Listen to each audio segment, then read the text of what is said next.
అనంతపురం జిల్లా కళ్యాణదుర్గంలో 70 కోట్లతో అభివృద్ధి పనులు జరుగుతున్నాయని టీడీపీ నేతలు చెబుతున్నారు. పూరూరు కంబదూరు రోడ్డుకు భూమి పూజ జరిగిందని, త్వరలో పనులు కూడా స్టార్ట్ చేస్తామని చెప్పారు. ఇవన్నీ జరుగుతున్న కూటమి ప్రభుత్వం స్థానిక ఎమ్మెల్యేపై వైసీపీ నేతలు తలారి రంగయ్య, ఉషాశ్రీ విమర్శలు చేయడం కరెక్ట్ కాదన్నారు. కమిషన్ల కోసం రోడ్డు పనులు ఆపేసింది మీరు కాదా అని ప్రశ్నించారు. చీకటి ఒప్పందాలు చేసుకుని విద్యుత్ ఛార్జీలు పెంచి ప్రజలపై మోయలేని భారాన్ని వేశారని ఆరోపించారు. వైసీపీ ఉనికి చాటుకునేందుకు ప్రయత్నిస్తోందని మండిపడ్డారు. ఈరోజు ఒకటి న్యూస్ మనం చూసాం.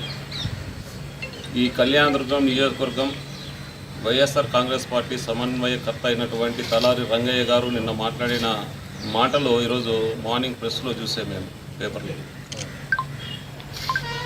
గతంలో 5 సంవత్సరాల కాలంలో వైసీపీ ప్రభుత్వం అధికారంలో ఉన్నప్పుడు వాళ్ళ నాయకుడైనటువంటి జగన్మోహన్ రెడ్డి గారు ఈ రాష్ట్రాన్ని ఎంత కావాలంటే అంత ఆర్థికంగా ఛిద్రం చేశాడో మనము ప్రజలందరికీ తెలుసు.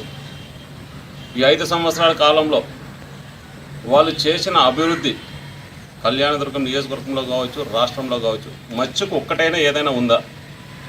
ధైర్యంగా చెప్పగలరా వాళ్ళు? కానీ 5 నెలల్లోనే రాష్ట్రాన్ని గాడిలో పెట్టాలని సంపద సృష్టిస్తున్నాడు. మీరు అన్నారు నిన్న మాట్లాడుతూ సంపద సృష్టి అన్నారు. ఎందుకు అని? మీరు చేసిన పాపాలు కడగడానికి సరిపోయింది 5 నెలలు. అయినా కానీ క్రమం తప్పుకోకుండా 1వ తేదీనే పింఛన్ అందరికీ, పేదవాళ్ళకి ఎవరికైతే ఇస్తున్నారో ప్రతి ఒక్కరికి పింఛన్ ఇస్తున్నారు. ఇంకా ఒక రోజు ముందు, ఆదివారం సెలవు అయితే 1వ తేదీ, ఒక రోజు ముందే కానీ మనం వచ్చి రాయదుర్గం నియామకాలకు వచ్చి పింఛన్ పంపిణీ చేశారు. రాష్ట్రం అంతా మేము 30వ తేదీనే పింఛన్ పంపిణీ చేశాం. మర్చిపోయారా? గతంలో మీరు ఎన్ని రోజులకి ఇస్తున్నారు? గతంలో మీరు అధికారంలో ఉన్నప్పుడు ఉద్యోగస్తులకి జీతాలు ఎప్పుడు ఇచ్చేవి, ఎప్పుడు పడతాయి కానీ తెలీదు. కళ్ళతో ఎదురు చూస్తున్నారు వాళ్ళు, మాకు ఈఎంఐలు కట్ అవుతాయి, మాకు ఎక్కువ ఛార్జెస్ పడుతున్నాయి అనేసి. కానీ ఎప్పుడు జీతాలు వస్తాయి కానీ తెలియని పరిస్థితి ఉండింది మీ ప్రభుత్వంలో. కానీ ఈరోజు ప్రభుత్వ అధికారులు కావచ్చు, ఉద్యోగస్తులకు అందరికీ ఖచ్చితంగా జీతాలు వేస్తున్నాం.